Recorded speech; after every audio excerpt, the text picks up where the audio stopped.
কর্মসূচি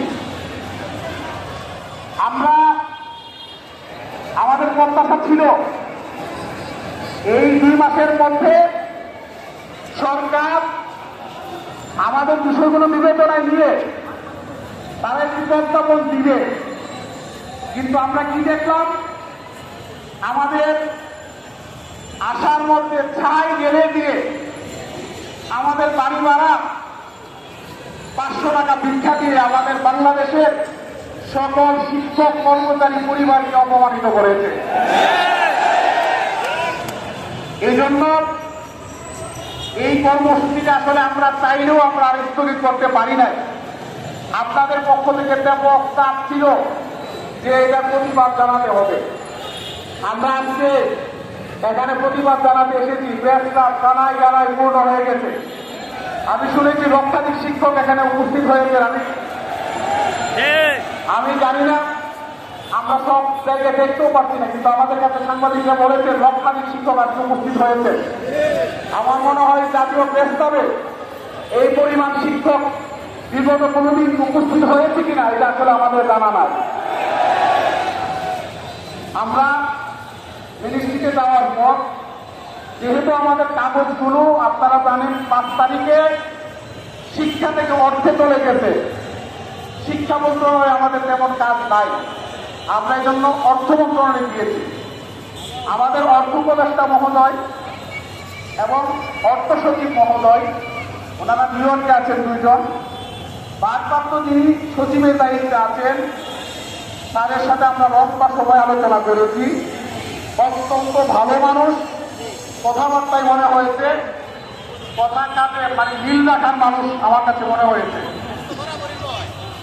আমরা ওনাকে বলেছি, উনি মনোযোগ দিয়ে আমাদের কথাগুলো শুনেছেন।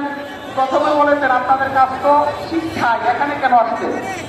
আমি পরে বলছি শিক্ষার যে কাজটুকু ছিল এটা গুছায়া আপনাদের অর্থে পাঠানো হয়েছে এবং অর্থ উপদেষ্টা, শিক্ষা উপদেষ্টা, অর্থ সচিব, শিক্ষা সচিব মহোদয়গণ হাইলি কনফিডেন্সিয়াল মিটিং করেছেন আমাদের বাড়ি ভাড়ার ব্যাপারে।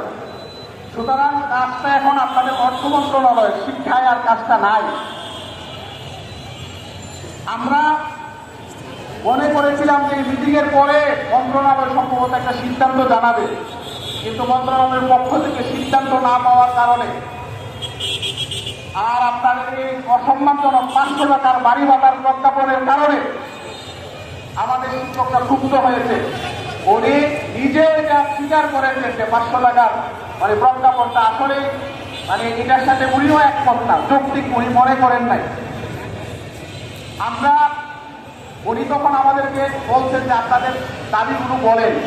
আমরা একেবারে আপনাকে বলেছি যে আমাদের উপদেষ্টা মহোদয়ের সাথে 13 আগস্টে যে আলোচনা হয়েছিল 20% বাড়ি ভাড়া, 1500 টাকা মেডিকেল ভাতা আর কর্মচারীদের জন্য 75% উৎসব ভাতা, এই 3টা বিষয়ে সিদ্ধান্ত হয়েছিল এবং 2 মাস এটা নিয়ে তারা কাজ করেছে। কাজের প্রতি অনেক বন্ধর ছিল, যার কারণে আজকে আমাদেরকে এই 5 তারিখে 12 তারিখে প্রস্তাব আসতে হয়েছে।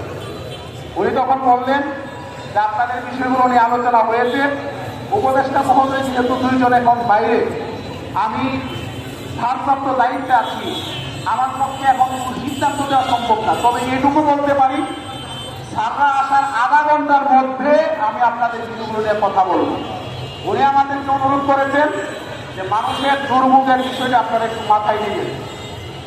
আসলে তো প্রেসক্লাবে ব্লক হয়ে গেলে মানুষের দুর্ভোগ হয়, এটা বিবেকবান শিক্ষক হিসাবে আমরা সবাই এটা বুঝি। আর প্রেসক্লাবে ব্লক হওয়া মানে সারা শহরের মধ্যে আপনার জ্যাম তৈরি হয়ে যায়, এটা আমরা বুঝি। আমি তাকে বলছি যে আমরা আসছি এখানে প্রজ্ঞাপনটা দিতে, আমরা সরকারের বিপক্ষে যেতে চাই না, বিপক্ষের লুকও না, বরং সরকারের সকল মাঠ পর্যায়ের সিদ্ধান্ত সরকার আমাদেরকে নিয়ে বাস্তবায়ন করে। সুতরাং আমরা সরকারের সাথে কোনো বিরোধে যাব না, আইন শৃঙ্খলা রক্ষাকারী বাহিনীর সাথে কোনো বিরোধে যাব না। আমরা আইন শৃঙ্খলা বাহিনীর পরামর্শে সুশৃঙ্খলভাবে অবস্থান করে আপনাদের সাথে আলোচনা চালিয়ে আমরা প্রজ্ঞাপন নিয়ে এখান থেকে যাব। ভাইরা আমার, প্রজ্ঞাপন নিয়ে দেখতে তাহলে অনেক ত্যাগ স্বীকার করতে হবে। আপনারা কি পারবেন? পারবেন আপনারা? আমাদের ইতিহাস আছে, আমরা 18 সালে 20 দিন প্রস্তাবের রাস্তায় ঘুমিয়েছি।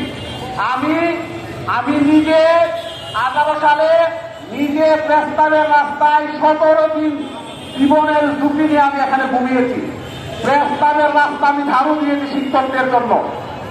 2023 সালে 44 দিন রাজপথে আমরা কাটিয়েছি। আপনাদের জানা আছে, আপনারা অনেক এখানে আসেছেন বাইরে দেশর।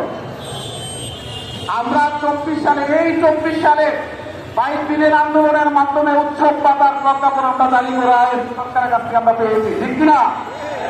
আর আজকে যে প্রেক্ষাপট তৈরি হয়েছে বাড়ি ভাড়া, মেডিকেল ভাতা এবং কর্মচারী উৎসব পাতা, ওইটাও কিন্তু ওই আন্দোলনের 22 দিনের আন্দোলনের ফলোআপ আন্দোলন, ঠিক কিনা? আমাদেরকে কষ্ট করতে হবে। আপনি একটা গ্রুপ একদিনে এসে প্রস্তাবে দাঁড়াইলো আর সরকার দিয়ে নিল, এত সহজ হয়ে যায়? প্রতিদিনে এখানে বড় বড় সমাবেশ হইত, ঠিক কিনা? তাইলে আপনারা সবাই তো ইনশাল্লাহ ওই 20 সালের মতো 5% ইনক্রিমেন্ট বৈশাখী, 44 সালের মতো আন্দোলন এবং এই বছরের 22 দিনের উৎসব পাতার আন্দোলনের মতো আন্দোলন লাগাতার করতে রাজি আছে তো ইনশাল্লাহ? নাকি সন্ধ্যার সময় সবাই চলে যাবো আমাদের ছেলে দুধের নেতৃত্ব সবাই আন্দোলন করে আদায় করে দিবে আর আমরা বাড়িতে চলে যাবো, একদিন শেষ আমাদের? এটা হবে নাকি?